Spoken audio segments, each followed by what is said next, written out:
So here's page 2 and 3 of auditory effects of microwave radiation. And I'm going to do some explaining here also of what's happening as far as when this man says these things.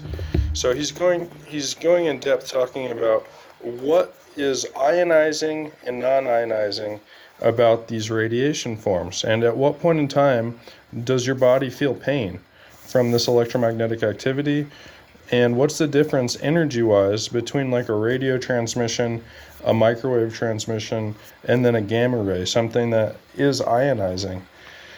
So that's something the FCC tries to say is like, oh, don't worry guys, all these radio frequencies in this side of the spectrum doesn't even affect your biology.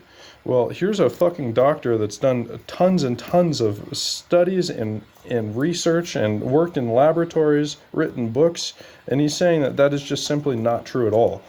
It's all about the energy level, the waveform, how it's transmitted, the duration of exposure, and the weak bonds, biological bonds that our body has. These, what's the phraseology used?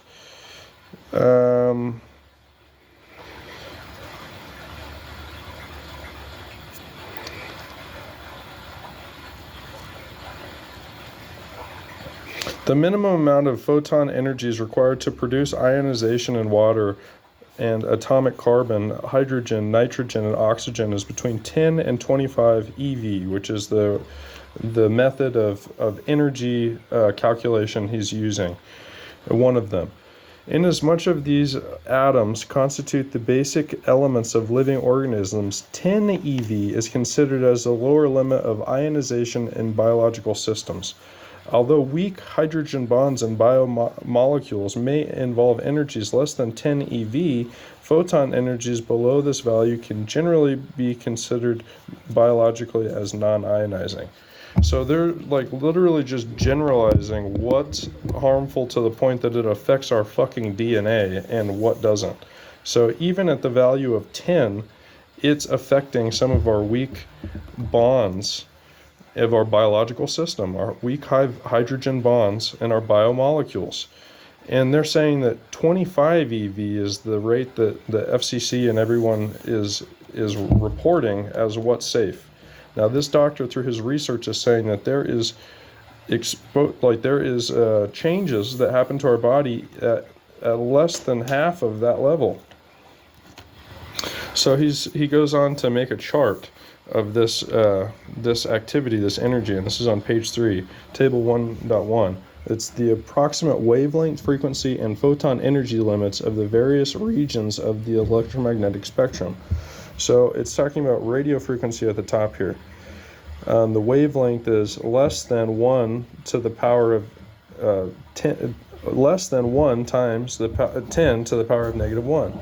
And the frequency is less than 3 times 10 to the power of negative 9. And the energy is less than 2, or more than 2, excuse me. It went less than, more than, more than, more than. So more than 3 times 10 to the power of 9, more than 2 times 10 to the power of negative 24. And energy is more than 1.2 times 10 to the power of 5. So if you look at how different these power levels are between radio frequency and microwave frequency that does affect our biology, documented that it affects our biology, it is less than 2 points in any category. Whether it's energy used, it's just 2 joules of energy different. Whether it's energy used in EV, it's just a matter of 1 to 2, and it even has the range here of equal range. So this could literally, microwave energy is proven here that it can be interacting with our hydrogen bonds at such a low level. And it's saying here that ultraviolet radiation and wavelengths of less than 320 nanometers, especially in the UV band and the ultraviolet C band, transfers their energies to atoms and molecules almost entirely by excitation.